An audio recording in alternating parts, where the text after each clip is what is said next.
Bursa Umut Kervanı kurban bağışı kesimi. Vekaleti veriyorum. Aldım, kabul ettim. Allah kabul etsin.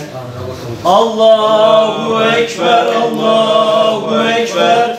La ilahe illallah, Allahu Ekber.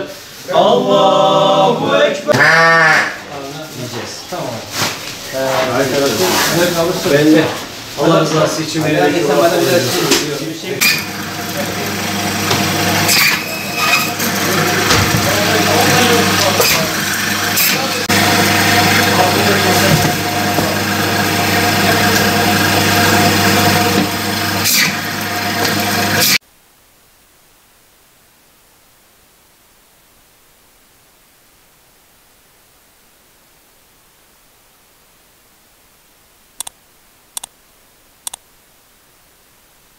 Yeah.